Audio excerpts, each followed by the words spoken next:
Welcome to this little tasting. We are having a visitor today. It's Johannes Gröhl, and it's Johannes Gröhl that is visiting from Germany. And when you're looking now, you have bought this case of wine with 6 bottles, and we'll go through all 6 bottles and talk a little bit about the special notes that the wines have and how they produce it, and also a little bit about the history of the house. I know that you have a 400 years anniversary coming up. Exactly. Yeah, so very exciting. And the first bottle that we'll open is the Cuvée Pure Brut Nature. And while I'm opening it, maybe you can tell a little bit about yourself and tell a little bit about the winery. Sure. Yeah. So hello, my name is Johannes Gröhl from Germany. We are located in the wine region Rheinhessen, and our wine village is called Weinolsheim, and that is here. And there we are located. We have a lot of vineyards in Nierstein and Oppenheim. We think we'll try a lot of wines from this area. Where's the winery? Right there. There is the winery. Yeah, perfect. We are a family winery. So my sister is working in the winery in this moment. My girlfriend joining half a year to the winery, but also our parents, from my sister and my parents, working in the winery. So you see a lot of family members working at our place, and we produce wine right now with 40 hectares. We're changing right now to organic farming. So that means all the wines what you have in the package is already produced organic, but the sign on the back we just get next year because it needs 3 years to change the vineyards to organic. So we produce wines, a lot of sparkling wines, because the German love sparkling wines, and we also love sparkling wines. We can drink sparkling wines the whole day, from the morning until the evening. Yeah, we can. And so we produce in the last 5 years, we really focused more and more producing sparkling wines. When we're planting new vineyards, we're also planting around about 5 hectares right now in the last 5 years, special for sparkling wine, getting clones from the Champagne. So there's really in the beginning of the vineyard, when a new small vineyard exists or starts to exist, we think about what we want to do in 4 and 5 years. So you are actually adding 5 hectares of vineyards to the production of sparkling wine. Exactly. So that's evolving quite a lot, the sparkling wine for you. Exactly. So how many hectares are you at now, all in total with the 5? For sparkling wines? Yeah. Around about 10 hectares. Right now. 10 hectares. 10 hectares. Because sparkling wine is getting more and more important for us. It's a lot of work because it needs a lot of time in the cellar, because we do a traditional method, like in the Champagne, and all is hand-picked. So that is a lot of work. That is a lot of handwork, special, but for the quality we need that.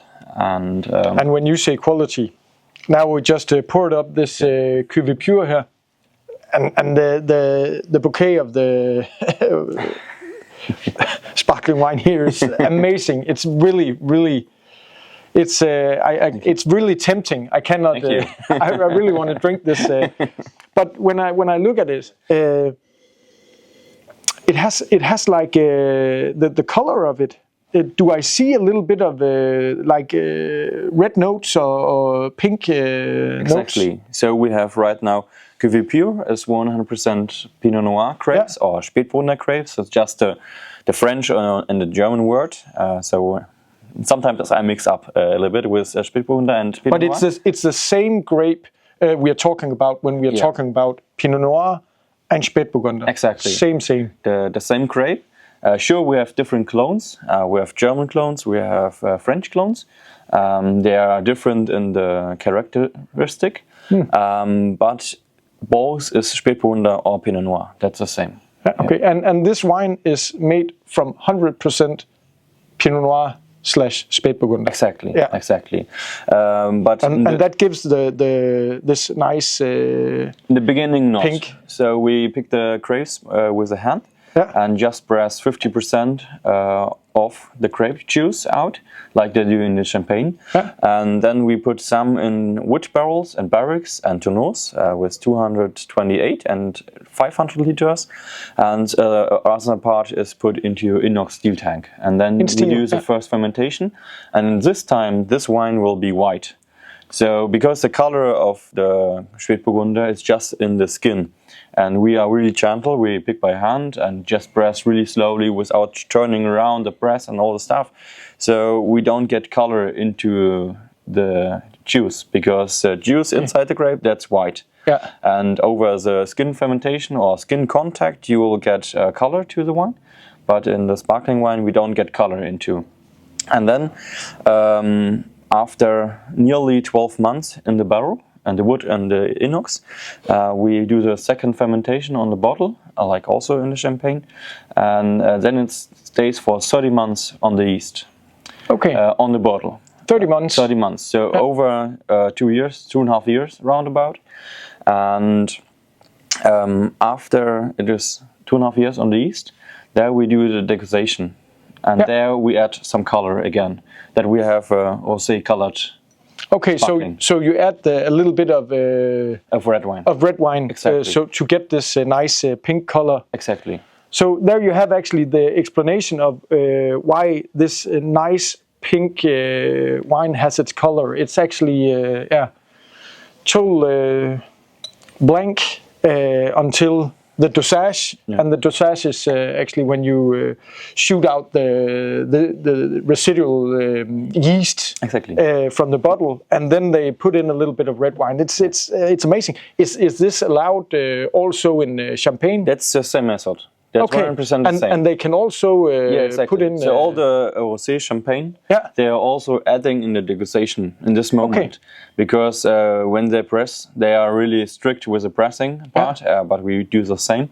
And they also have to add the color later in the degustation.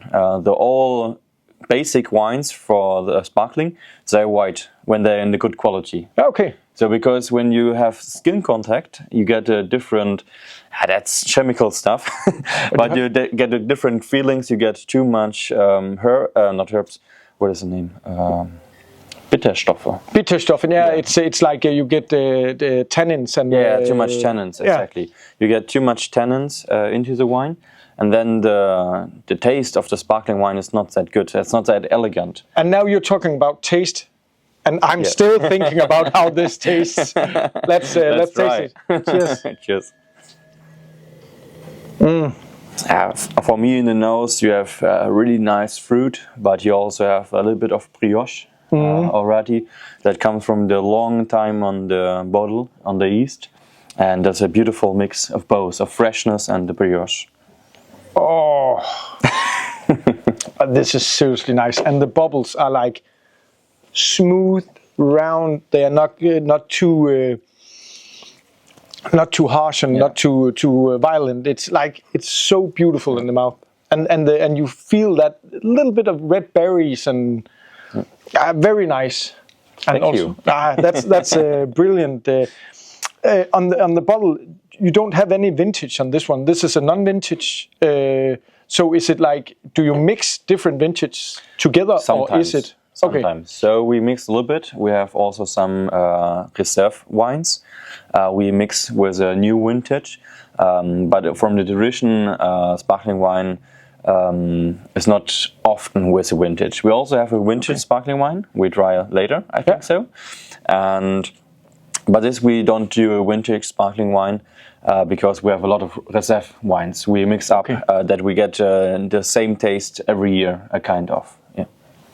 Very nice. This is a very nice glass of bubbles, and thank you. Also 12%. It's a nice, low. What is it? Maximum 12.5. 12.5. It's not the maximum. Okay. But you want a special taste in your sparkling wines, and you have to think you have to do a second fermentation, and a second fermentation is more easier if you have less alcohol in the bottle, and also. The champagne has also around about 12, 12 and a half, 13 sometimes, but mostly is 12, 12 and a half. Because we get the grapes between 70 and 80 Öxel, and that is a perfect ripeness of the taste. So when we get the grapes too far with the ripeness, then we have more sugar, but also we have a different taste. So it's more ripe from the aroma. And when it stays so long on the yeast, 30 months, then it's getting overripe. That gets boring. So we need also, when we get the grapes, we need a good acidity. That because over the time, over the 30 months on the bottle, the acidity getting lower and lower and getting more round and more round. And more ripe grapes have less acidity, maybe too less. So it's not that fresh anymore after this long time on the bottle. Just in the end, how long would you say this bottle would be nice to put in the cellar and store at home, just to give maybe a little bit more depth? And we do already in our winery mostly half of a year to a year after the degustation. So because before it's coming into the market, it's mostly 4.5 years old, with 1 year in the barrel, 2.5 years in the bottle, and nearly 1 year at our cellar at home. So that is, we do this because then the bubbles and the sparkling getting really smooth and really round, and a good taste. But you at home, you can also do it 2 to 4 years in your private cellar. Sure, it will change. It's getting more of the brioche, less fruit. But a lot of people love this, me too. And also when you want to have your sparkling wine. So sparkling wine is also for aging really good in the cellar, especially when we have the Blanc that you also the vintage. That is even better. So works much better also. That goes 5 to 8 years. And you said earlier that we're going to try that. We're not going to try this this Blanc de Blanc, but we have it here. So if you sit at home and think, oh, what is he talking about with that Blanc de Blanc? This is the one, and it's also for sale in all of the Vin and Vin shops. So go and pick it up, and then you can taste that at home. So I'm sorry, but it tastes amazing. Perfect. Yes, and the next wine that we will have is your Grauburgunder Trocken 2024. Just arrived now. It's really fresh. Really fresh. I'll love to taste this one. This is the Gutswein that we're in now. Can you tell a little bit about which different levels you operate with in the winery? Sure. So we have 3 different levels. We have the Gutswein, what is also estate wines in English. Then we have the Ortsweine, what means village wines. And we have the single vineyards, or in German, the Lagenweine. And our Lagenweine are always like Grand Crus in French. That is what that means, kind of. And here with Grauburgunder Gutswein, we have a really nice wine for the springtime, for the summertime, but also you can do a small salad or whatever. So small food pairings you can also do with this wine already. So this is the lowest classification in your winery that you make? Exactly. Gutswein. Yes. Okay. Exactly. And which rules do you have like for this Gutswein? Is it aerial? We have should be come from Rheinhessen, that we can write our home region on the label, but we have it from here. This area around the winery, so that's around about 10 to 15 kilometers around the winery. We get our Gutsweine because we have clay and loess soil in this area, and that makes always a really beautiful Grauburgunder at this moment, because loess gives some fruit to the wine and clay gives some body, and the mix for Gutswein, some fruit, some body, that's all you want. So we always say with the Grauburgunder Gutswein or with the Gutswein in all, there are wines for every day. So I learned something. It's a hygge wine. It's a hygge wine. Yeah. It's a That's hygge really wine. good. It's a hygge wine. And so it doesn't matter if you had a good day or bad day on work. You just open the Grauburgunder Gutswein and you have a lovely wine. You can trust on this wine that is your constant in your life, kind of. Now I'm already in the wine and having the nose in it. It's like floral and has a nice fruit to it. Exactly, but also you have a little bit of the creaminess already in the nose with the fruit, so it's a good balance, and that you also have in the taste.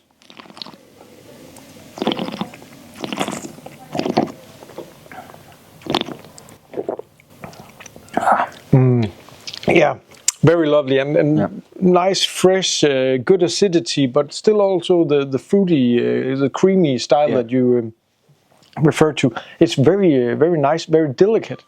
Thank you. And as you say, it's a hyggevin. It's like on the terrace you can sit and drink quite a lot of that, I would say. I can do this. Yeah. So this one, as you say, Grauburgunder, and if people don't know the grape in German, it's Pinot Gris. Exactly. It's Pinot Gris. So a lot of people know maybe from the French or Italian. Pinot Gris. In German we call it Grauburgunder. Yeah. It's like we had it before with Pinot Noir and Spätburgunder. But Grauburgunder for us, because we are a little more cool climate than the Italian guys. So the wines stay longer at or the grapes stay longer at the wines. So we get more power into without being more alcohol inside. So we have here also with around about 11.5 to 12 alcohol every year. And so we have really light but powerful wines. So in our region, and the taste is not coming from the alcohol, it's coming from the time at the wines, and so it's really delicious. And I also can drink a bottle with 28 degrees and I'm not falling from the chair. When I taste this, I don't feel, I'm looking at the color, and if you at home are looking at the color, I would suggest you find a white surface or paper or something just to see the color. It's like a light golden. Yeah. But this Grauburgunder, you don't use any wood, any barrique, stykfasse sometimes on this? small. So okay, maybe sometimes 2 to 5%. But when we have also Village Grauburgunder, and what there we use a lot of wood, and what's not coming into the Village, we put in the Grauburgunder Gutswein. So maybe there's 2 to 5%, but it really depends on the year. Okay. But we have a long time on the yeast, so we get some color from the yeast. That's quite normal. Okay, and that's why. Yeah, but it's just a question about how much wood. How long do this rest in stainless steel or in wood before you bottle it? Around about six months, half of a year. Yeah, so it's also it's fresh wine. Exactly. Yeah, you feel that as well, and it's very nice, very very creamy. Which kind of food would you pair this up with? I would make a salad, maybe with some chicken stripes on it. Sure, for the vegetarian, just salad. But I will make it easy, so like the wine. So with maybe some bread, some oil, olive oil. That is so just healthy, good food. It's alive and fresh, like the wine. Yeah, what about maybe a Caesar salad? Something everybody could refer to. They have a little bit of creaminess in the sauce. Would be chicken lovely. and romaine salad. Yeah, I would think that would pair really nice with the Caesar salad. But you can do so much more. So it's not only the salad you fits to the Grauburgunder. Yeah, that's very good. When do you have the anniversary, the 400 years anniversary? In the end of May. Yeah. And there we have 3 days for everybody who want to join. There are 3 days of party, rock and roll, and music, and wine tastings, and all the stuff. So that will be amazing days. Perfect. Yeah. And 400 years, that's quite a lot. And you took over after your father. Exactly. So I'm the 13th generation right now. Yeah. With my sister and my girlfriend together, we are the 13th generation.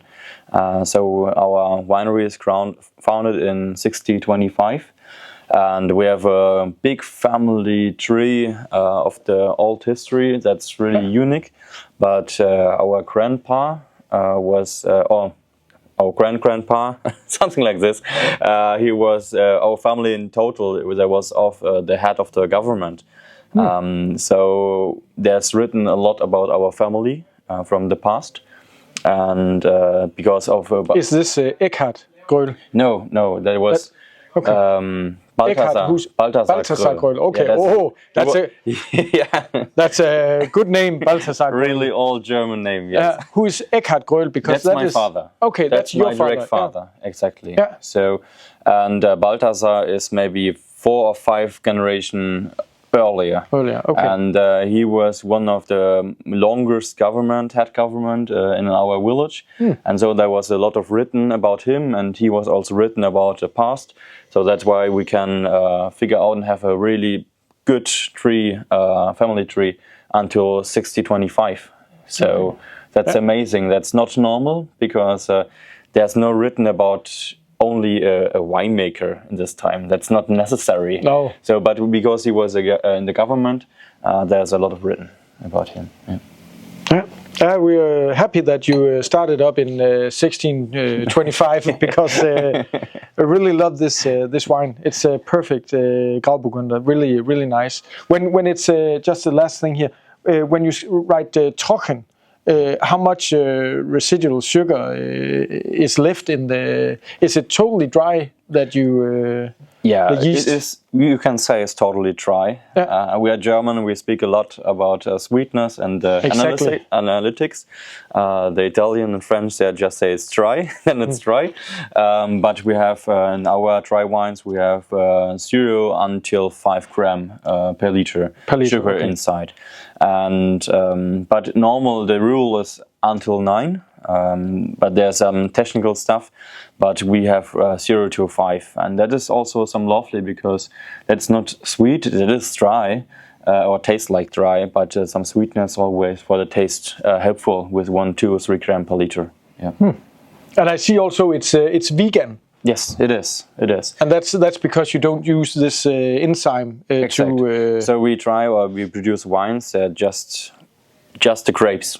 So we don't add something, we don't take something away, we just take the grapes, press it, sometimes skin fermentation, and in the red wine part, and then we bottle it. So it's just a pure wine. So no additives? No additives. Very nothing. Nice. We love that. Thank you. Cheers. Very nice Grauburgunder. Cheers. So, off to next bottle, and this is the rosé. Yes. Sinnesrauch. Sinnesrauch. Exactly. Sinnesrauch. And it's 2024 exactly. vintage, so nice and fresh. What does Sinnesrauch means? It's a really German word and German meaning also. So Sinnesrauch means like all your sense. So you can feel, you can see, you can hear. So everything what you can do with your sense. There's like they are drunk, they are happy. There's a lot of influence. So there's a lot of information for this. And in total, there was the name of my mom giving the wine the name, because when she tried for the first time our rosé, she says that is a Sinnesrauch, so that it was an impression for all the feelings, and she was sitting outside in the sun and enjoying some energy from the sun and getting this glass of wine, and was just happy. So there was a lot of feelings, positive emotions, and in one short time, and that means Sinnesrauch in total, maybe. That's I hope a good, you understand also a little bit. That's a good name for it, Sinnesrauch. It's also with the bouquet of the wine. It has a very nice fruity, and you almost feel the berries in the nose. Red berries. It's very nice. Yeah. And how do you make this rosé? We get the grapes into our winery. And is this Pinot or Pinot Noir and Merlot? Pinot Noir and Merlot. Genau. So the half is Pinot Noir, the other half is Merlot. Pinot Noir gives more the lightness, the fruity, the easy drinking character, kind of, more the elegant character, and Merlot giving a little more power. So them help themselves a little bit because we want to do a rosé what's perfect for the spring and summertime, especially for the sun, kind of. And what for me is really helpful in our rosé, because in some rosés you have really kitschy strawberry stuff in the nose and in the taste, and very sweet, and we don't enjoy this. And my mom was asking for a good quality rosé, dry rosé also, and so we decided Pinot Noir and Merlot. And what we have in the last 3 to 4 years in the nose, we have more the red flavors of the red berries, wild red berries from the forest or from the garden. So it's feels for us is a more nice fruit in the nose. It's very nice fruit and very nice acidity as well. It has the fruitiness and the acidity that lifted up instead of that you're talking about that like heavy, bit sweet, ripe fruit. It's very nice and very. I see what your mom is getting with the Sinnesrausch. A lot of feelings going on when you drink this. And also, what about this is also stainless steel and then just on bottle? Yeah, this one is 100% stainless steel. Because we don't think we need more extract. We want to keep it on the fruit side. That is lovely for spring and summer. So it's also, I will call it also a Hügelwein. Yeah, also a Hügelwein. We had it with Grauburgunder before. So that's also a Hügelwein I really enjoy. And also low alcohol. It's like these 11.5%. But you have for the full taste. So also here, because we are still the cool climate, we are still the north border of producing wine. Sure, England is coming a little bit, but in total with some more quantity, we are the north border. And we can hang the wines really long, the grapes really long at the wines. And that makes so much positive for our quality. Because we have a really high extract in the wines, but a low alcohol, and that's perfect for the taste. When we have both the Cuvée Pure and the Grauburgunder and the Rosé, do you do any malolactic fermentation on these, or is it just? We do on the Grauburgunder. On the Grauburgunder, to get the creaminess? Or? Exactly. Okay. The creaminess what we have in the Grauburgunder, we do the malolactic fermentation. Here in the Rosé, we do it sometimes, just a little bit less of it. So in the Grauburgunder is maybe half-half. Half with malolactic fermentation, the other half without. Here in the Rosé, we have maybe 10 to 20% maximum, because we want to have a fresh wine, special for the summertime. We need some acidity inside, because that wakes ourselves up. That makes more the feeling, okay, what do we want to do after this wine? Which one we want to drink next? Not as pushing you in the couch and like, okay, that's my last glass, I want to go to bed. So that's really pushing you up, having the feeling I want to do something, drink more wine or do some adventure or whatever.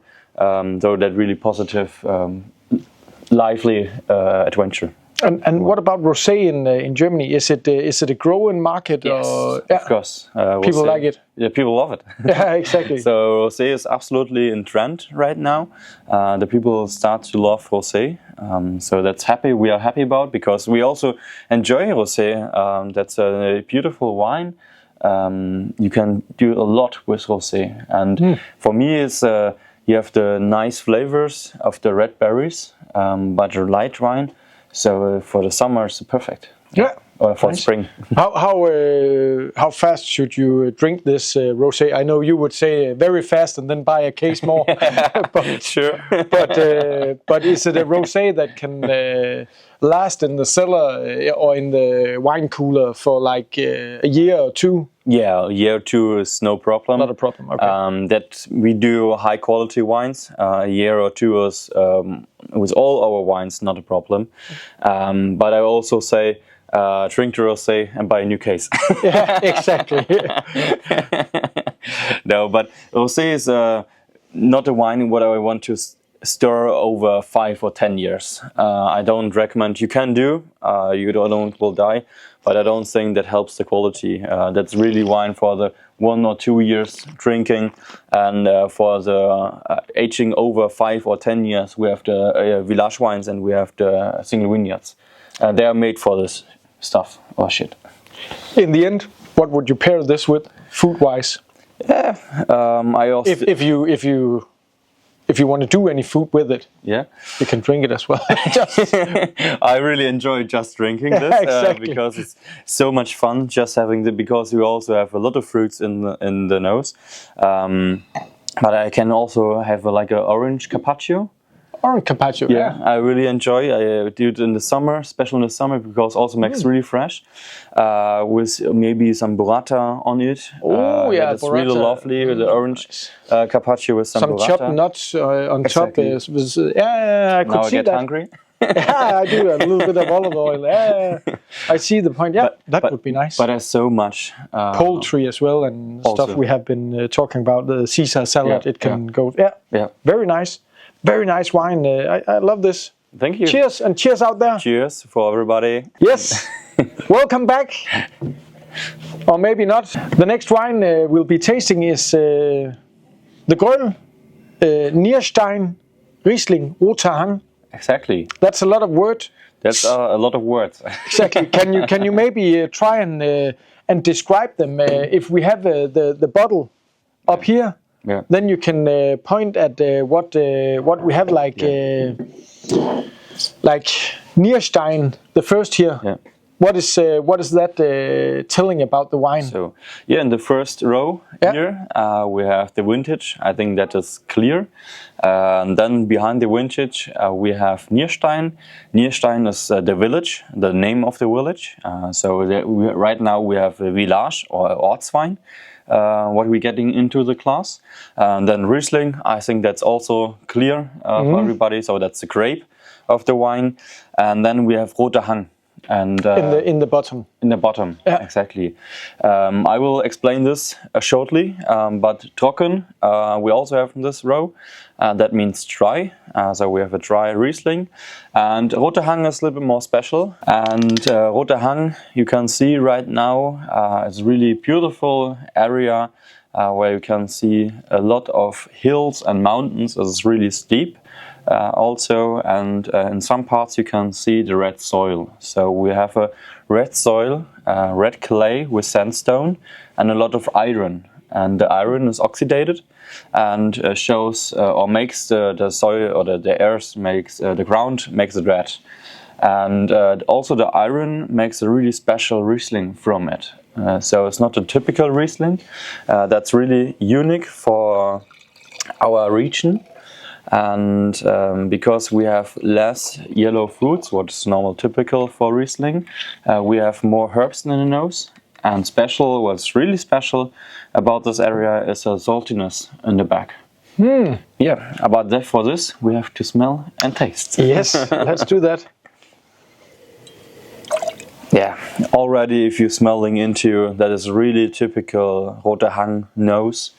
A lot of people also say that it's like a wet stone.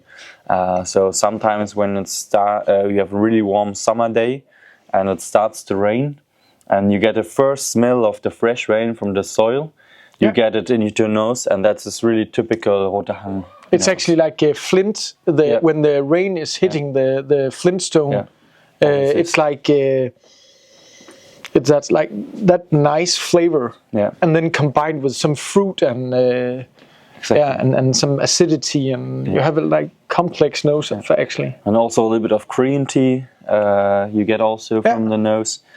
And this Roter Hang, when you translate the name Roter Hang into English, that means like red hill or red slope. And so its name is because the soil is really red, and that's really rare and really unique. And then there's this combination where you have the Roter Hang area with red clay and sandstone, and there's a lot of iron. Just exist in our part. So there's no part in Germany, no part on the world that have the same combination than we have.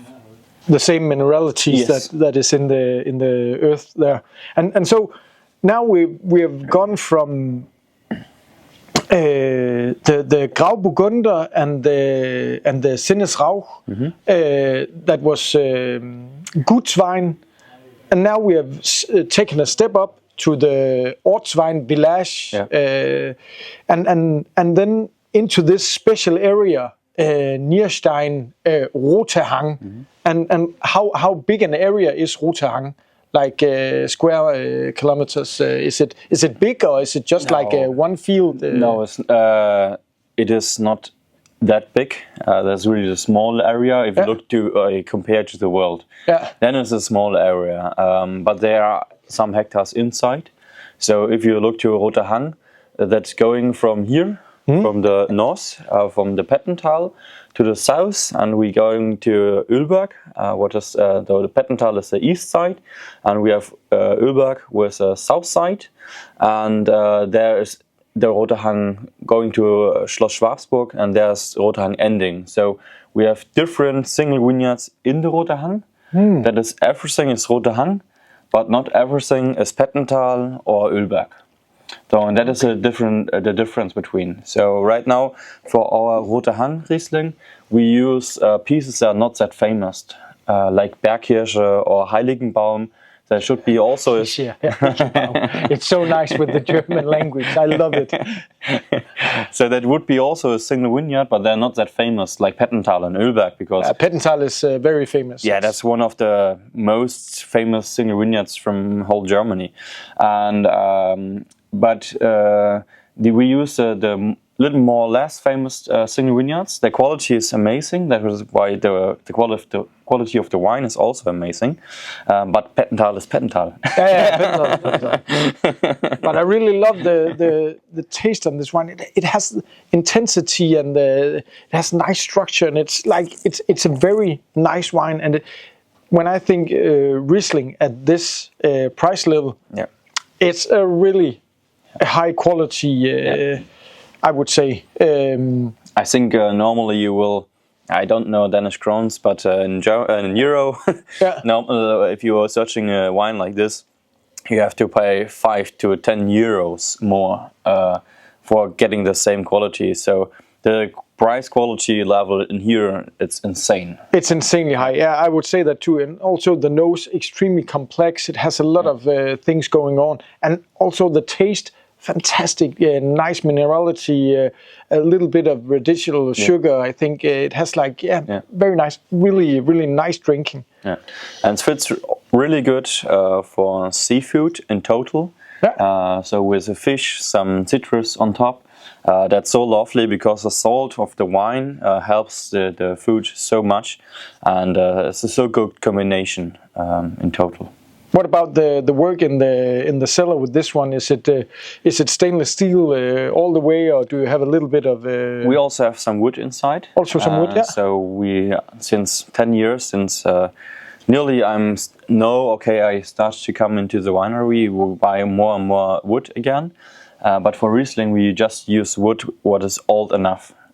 Because we don't want a lot of wood flavors inside, but we want micro oxidation. And for Riesling, we especially use this Stückfass, what is showing into, and we use this size because that's a lovely mix between of the volume and the wood. And there's a really traditional German wood barrel. Yeah. So it's being stored on Stückfass. Yeah, and also inox, so around 20 to 30% in Stückfass, and the rest we use inox steel tank. In steel tanks, yeah. For how long did you say it was stored?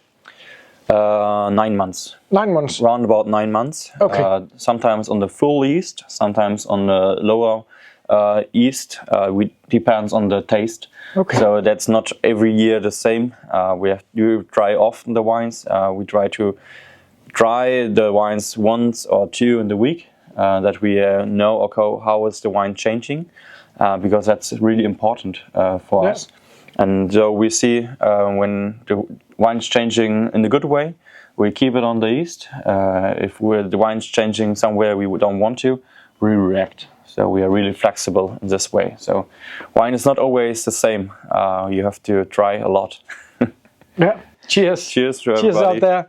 So we are back again, and now we'll German wine. Like 15 years ago, I remember in the store here, German wine had like such a small space. Maybe less. Maybe less. Maybe less. And like within the last 5 to 6 years, German wine has like much more spacing and increased volume of sold wine. So, and do you feel that hype as well in Germany? Because it's like we have a lot of demands on German wine. Yeah. Yes, sure, of course. The German wines have a lot of hype right now. A lot of wine magazines, wine taster, sommeliers are writing about German wines, because I think in this moment with German wines you get a really good price quality level, and the hype, we as a German, we are not coming just for hype, we're coming to stay. Kind of. And I think that's because the people start, or the young winemakers of 2000, when they take over from the parents, they say, okay, we don't want to make the same shit like our parents. We want to make better wines, better qualities. We want to show that Germany was one of the biggest and one of the most famous wine regions of the world. So if you look before the First World War, Germany have to be on every wine list. So with the Riesling, so they have to be in. I actually saw that. I saw a wine list from Paris, where actually German wine was more expensive than some of the very high level Bordeaux or Burgundy wine. Exactly. That was German wine was on the top on the quality, or from the quality. So there was the same price or more expensive than Bordeaux, Champagne, or the Burgundy. And if you are a good restaurant, you have to be a German wine on the list. Not only if you're a good restaurant, if you're just a restaurant, you have German wines on the list. That's special for the Rieslings this time. But right now we also get better in Pinot Noir, we get better in Chardonnay, so we also take over there a little bit, and we will have a Pinot Noir or Spätburgunder in some minutes in the class. And so we try to give everything, because we have great soils, and we just forgot a little bit that we have great soils and can produce great wines. Sure, when it comes, it's a little bit history also. Because if you start the First World War, the world was saying okay, but if you start the Second World War also, then the people don't like you anymore so much. So I can understand, because a lot of people threw out from the wine list German wines, and there's coming some other wines, and there we have also in Germany we don't have food, we don't have anything to live. Was a bad time, also from the history. So what was a German was to do? They produce just a lot of wine. They don't care about quality. They just want to produce a lot of wine, that a lot of people get some wine. So they didn't have any rules about hectoliters per No, there was hectare. nothing. Just everything what you get Used. Yes, and also really cheap. Really cheap. Okay. And so we need nearly right now 50 to 80 years. I think in the end of 1900 a lot of people start again with producing more qualities, but especially with changing to 2000, there was a lot of young winemakers changing completely the quality, the idea of producing wine, more on the quality side, less on the quantity. And sure, as me as a young winemaker today, I'm profit from the work from the last generation, producing really good wines. Also in Germany, I think in the 1890s, if you want to have a good wine, you're not buying German wine. That was crazy. So also in Germany we drink a lot of French, Spain and Italian, but there's changing the last 20 years, a little bit more early maybe than here, because we are more on the near and all the stuff, but there's completely changed. So if you're going right now to a restaurant or whatever and you want the quality wine, they're selling a lot of German wines. And that is a good feeling, because that's a passion from us, and we can only use or live our passion if we have somebody who loves our passion and the wines. And so we do. We love your passion. One thing I just saw now, we went from your Gutswein, and all the Gutswein is screw cork, screw closing, and now it's cork. Yeah, so in the village wines, we have sometimes cork, we have sometimes skull cap. Special for red wines, we still use cork. Okay. Because we think our wines still need a lot of air and ripening, and we also love the traditional thing about cork, because sitting there to open a cork, that's just a beautiful feeling. So it's for me like a short story. If you have peanuts and you have pistachio. I don't know what's pistachio. Pistachio. And the peanuts you just grab in and eat it. And the pistachios you have to open, and I love it. To open every by himself. And for me it's a skull cap more the peanut, and the pistachio is more the cork. So both have a good taste, but it is where you're waiting for the peanut. Perfect. Let's I've already had my nose in this, and it's again magnificent. It's like the bouquet is like full body. It has a lot of red berries, fruits, but still also these like deeper notes, like a little bit of maca.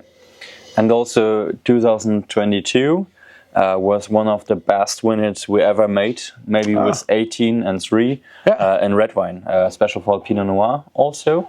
And that is a historical vintage for red wine. So I say to you, buy everything what you get from 2022, put it into your cellar, and be proud of you in 5 or 10 years. So exactly, and that's also insanely priced for this one now that we're doing this offer on it. Actually, so I'll just say seriously, buy this one. It's one of the best vintages, as you can hear. And so that is really a fantastic vintage 2022, because we have a good warm summer season, what is perfect for red wine, and we have in the harvest time no rain until the 6th week of harvest, but the red wine we all collect before, and so we have really small grapes, that what makes a really good color also in 2022, and really red, dark, for Pinot, dark color. We still have Pinot, but for Pinot it's really full red, and also the taste is really powerful. Yeah, has a lot of body. It's really fantastic. How is the vinification on this one? We pick the grapes by hand, and then we destem. So we destem them. Yeah, destem. Exactly. So we just have the grape with just 90%, 90 to 95%. We do destemmed, and 5 to 10% we use whole bunches. So we also use the green steel inside for the fermentation, because the grape starts in the grape. They start the fermentation. And that's quite funny to bite on it, because it's a little sparkling inside of the grape. It is. Yeah. It's a lot of fun.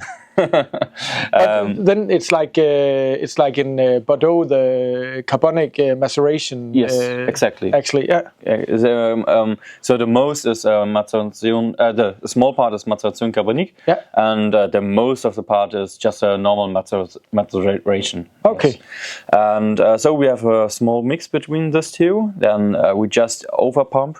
We don't pressure down like 40, 50 years ago, because we get too much tannins into the wine. And so it's more soft, like it's running through all the seeds and pulp and skin. Exactly. So because when you try to the wine, you have some tannins, sure, because we also have some steels inside, but the tannins are really gentle. They just come by, and then you get the fruit and the juiciness of the wine, of the fruit, and then the tannins go away. So there's just the tannins to give some structure to the wine, and not dominate the wine. It's very nice. And what about the wood on this one? That was all our red wines is 100% in wood. from the basic to the top vineyards.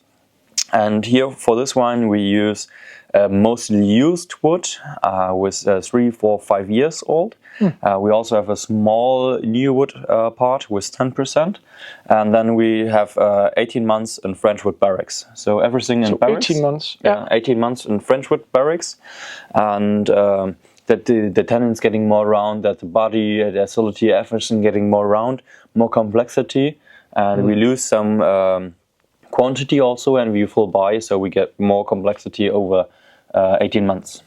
Very nice. It's beautiful wine. The last wine, Hölle 218. How I told you before, 2022, 2018, both big vintages for red wine, and I'm really happy to having a bottle of 2018 Hölle, because I just have my private cellar at home. So I can have a glass of a good vintage without going in my private cellar. Perfect. And no, 218 is also a big red wine vintage in Germany, and Hölle is a really special vineyard for our family. So because my father and my mom, there was in the beginning of 2000 just driving by on Hölle vineyard, and the old owner of this vineyard, he stopped producing wine in this area because it was too dry, it was too much work, and he just want to stop with this vineyard. And there was wild bushes, wild trees, wild wines growing already. And then my father and my mom, they're driving by and say, well, we want to make wine here.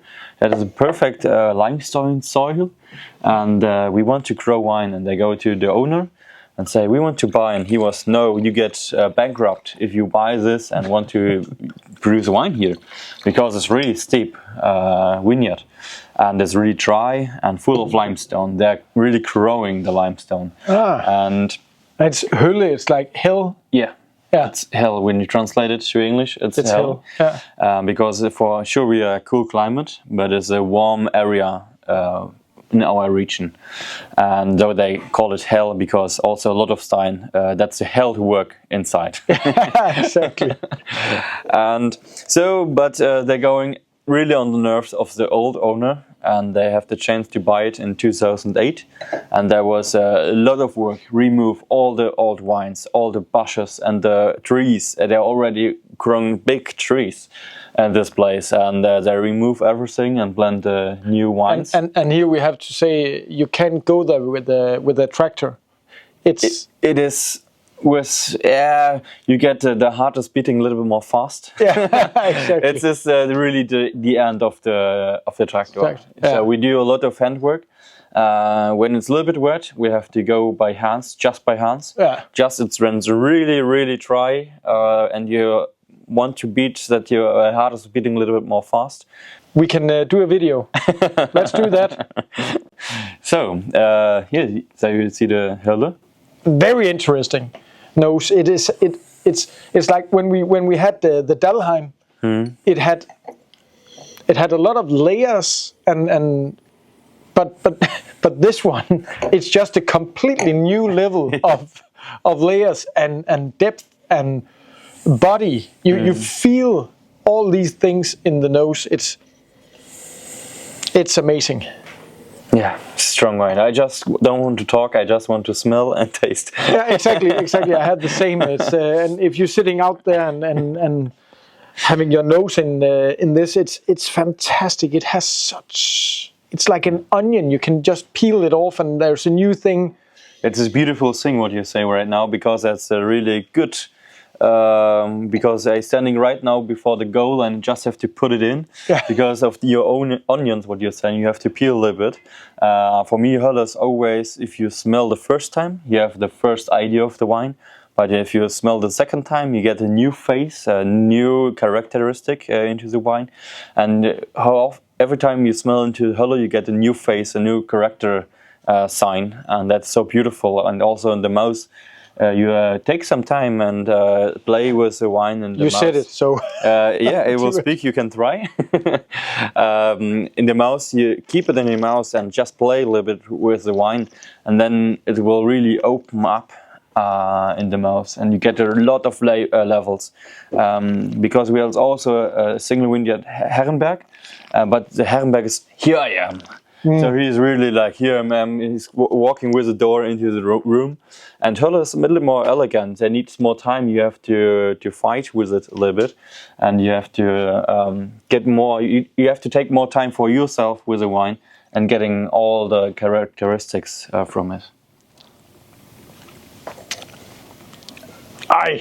Okay, there is a completely silence because that was a really good mouth feel for me. It was like this very chilly feeling you get in the mouth of this cold, fruity, fresh Pinot, and then again with all these layers, it has a little bit of spicy notes. It has so much to offer, exactly. And it just keeps on going.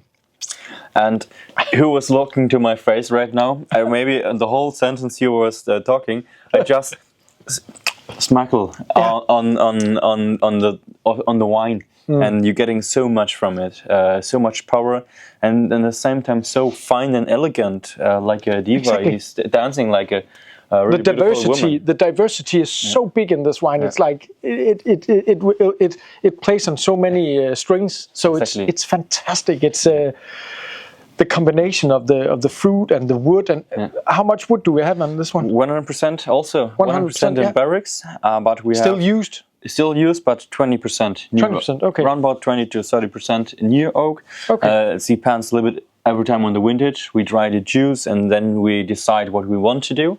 18 was a strong, heavy vintage, so we can use a little bit more with new oak because the wine can use to that. If you have a less warm year, you have to use less new oak. But in 2018, beautiful vintage. It was a warm vintage. Warm vintage, yeah. And then the wine have also a lot of character, and then you can give something with a lot of character to the wine. And it's not that it's wooded, but you can feel it. Yeah, you feel the small. You feel it, but the wine is really in the front with the fruit and everything. So it's perfect. It's fantastic. How about the Macération Carbonique? Are we still in that? Yeah, that was also more produced by my father. Okay. I just came in 2020. Ah. Sure, I give some instructions. Oh, we're doing this because I was in the internship time and in the great wineries, and so it kind of we produced together a little bit of the idea of my dad, a little bit I am, but this was 100% destamped. Okay, destamped, yeah. So no whole bunch. No whole bunch in this wine. So that is maybe a small difference between my father and I am. Yeah, but it's funny to also because the Dalheim has a little bit of that green notes that you feel when you have the whole bunch, and exactly. and actually you don't feel any of the greenness in this one. It has more like that full body, smooth, exactly. Totally. And I try to. Because a lot of people will be asking why I use whole bunches. I use it in the warm vintages just to settle down a little bit the wine, to make it a little more fresh again. So we have ripe berries, and with the steels we're getting a little more fresh, kind of. Yeah, that's fantastic. Thank you. Well, Johannes, thank you very much for coming and doing this tasting. And to all of you out there, hope you have enjoyed the tasting with Johannes Gröhl. Thank you for watching. Exactly. And you know what? All of these fantastic wines that you have tasted today, you can go into our web address and buy them. Just buy, half pallets as well. Just go crazy. You just order everything you want and we'll ship it away. But the web address is down here, and you can just go in there and order it. Perfect. Well, enjoy the wine. Yeah. Cheers. Cheers. It was nice with you. Thank you for inviting me. It was a pleasure. Thank you for coming. Drink more wine. Exactly. Bye-bye. Bye-bye.